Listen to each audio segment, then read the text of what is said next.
दो व्यक्ति थे, उन दोनों व्यक्तियों को, क्योंकि वो होनहार थे, बड़े थे और मेहनती भी थे, ताकतवर थे, तो उन दोनों व्यक्तियों को उस गांव के सरपंच ने कहा कि आप नदी से पानी ला ला के इस कुएं में डालो। एकमात्र उस कुएं के द्वारा उस गांव के पानी की पूर्ति होती थी। समझ गए? उस गांव के लोगों को पानी कैसे प्राप्त होता था? उस कुएं से। नदी थोड़ा दूर थी, ठीक है। अब कुएं में पानी कम पड़ने लगा, लोगों को हो नहीं रहा था, तो सरपंच को जितना उसके पास दिमाग था, उसने दिमाग चलाया कि अब नदी से ला ला के कुएं में पानी डालते हैं, कुआं भरा रहेगा, हम सब लोगों के, गांव के लोगों की पूर्ति होती रहेगी। उसके लिए उन दोनों लोगों को मतलब एक तरह से नौकरी पर रख दिया, काम पर रख दिया। उनको डेली के बेसिस पर सैलरी मिलने लगी। जो जितने घंटे काम करता या जो जितनी बाल्टी ज्यादा डालता, जो जितनी बाल्टी लाके कुएं में डालता, उसको उसके हिसाब से पैसे मिलते थे। अब उन दोनों में वही दोनों में डिफरेंस था। एक सिर्फ हार्डवर्क, अपनी ताकत का इस्तेमाल करता था, दूसरा ताकत के साथ अपनी बुद्धि का भी इस्तेमाल करता था।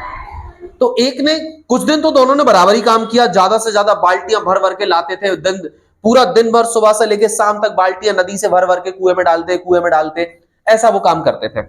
फिर दूसरे ने, एक ने दिमाग लगाया कि यार ऐसे तो हम लोग जितना पानी लाते हैं वो कुआं तो भरता ही नहीं, क्योंकि लोग खर्च भी करते हैं उसमें से फिर, और ऐसा तो हम पूरी जिंदगी भर पानी ही भरते रहेंगे, ऐसा तो हो ही नहीं पाएगा कुछ।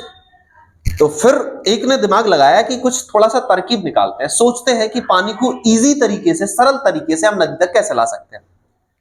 तो उसने पाइपलाइन बनाना शुरू कर दिया, और जो दूसरा व्यक्ति था वो डेली बाल्टियां भर रहा, बस वो उस व्यक्ति पे हंस रहा है, ये क्या बेफिजूल की काम कर रहा है तू, क्योंकि वो ज्यादा बाल्टियां भरने लगा और ये अपनी पाइपलाइन में लगा तो ये कम बाल्टियां भरता था, इतना कि बस इसका सुबह शाम रोटी का काम चल जाता था, और बाकी ये 2 4 8 10 बाल्टी लाता और बाकी अपनी पाइपलाइन में लग जाता, पाइपलाइन बनाने में नदी से लेके कुएं तक, ठीक है।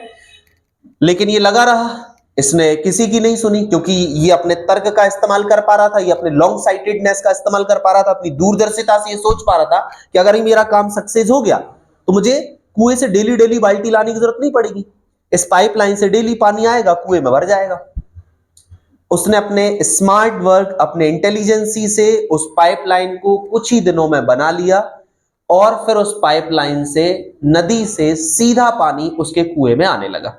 अब वो आराम से बैठता, अब उसे कुएं से, नदी से बाल्टी भर भर के लाने की जरूरत नहीं पड़ती। और जो दूसरा था वो हार्ड वर्क ही करता रहा, और एक दिन फिर उसकी छुट्टी भी हो गई कि भाई तू अब रहने दे, हमारा पानी आ रहा है कुएं। सरपंच ने एक की छुट्टी कर दी, उसकी pipeline success. Yes, of course यही होता है, जो हार्ड वर्क करता है, हार्ड वर्क करते करते एक दिन थक जाता है, या उसका कॉम्पिटिटर स्मार्ट वर्क से काम करता है, स्मार्ट वर्क वाला अपना पूरा मार्केट पे कब्जा कर लेता है, और हार्ड वर्क वाले की छुट्टी हो जाती है, हार्ड वर्क वाले की नौकरी चली जाती है ना। क्योंकि स्मार्ट वर्क उतना काम कर देता है जितने 10 लोग मिलके भी हार्ड वर्क करके नहीं कर सकते, उतना एक अकेला स्मार्ट वर्क से काम कर देता है। समझ गए? तो जीवन में स्मार्ट वर्क आपको बहुत आगे तक ले जा सकता है, आपको बहुत सारी मेहनत से बचाता है, आपके बहुत सारे टाइम को बचाता है, आपकी बहुत सारी एनर्जी को बचाता है। इसलिए कभी भी कोई भी हम काम कर रहे हैं, केवल हाथ पैर की ऊर्जा नहीं, केवल शरीर का इस्तेमाल नहीं, उसमें अपने बुद्धि का भी इस्तेमाल करो, अपने ब्रेन का भी यूज करो कि इस काम को हम इजी तरीके से, सरल तरीके से कैसे कर सकते हैं, जिससे हमारा समय, धन, ऊर्जा, ताकत, मेहनत सब बच जाए। समझ में आ गया? तो स्मार्ट वर्क कैसे बेहतर होता है हार्ड वर्क से, ठीक है। शुरुआत में कई बार आपको बहुत हार्ड वर्क करना पड़ सकता है स्मार्ट वर्क के लिए, जैसे कि पाइपलाइन बनाने वाले ने भी किया था। पाइपलाइन बनाने के लिए उसने बहुत मेहनत की, दिन रात एक किया, फिर जाके उसका हार्ड वर्क सफल हुआ, और उसका हार्ड वर्क उसकी स्मार्टनेस के साथ स्मार्ट वर्क में बदल गया, और उसका हार्ड वर्क खत्म हो गया।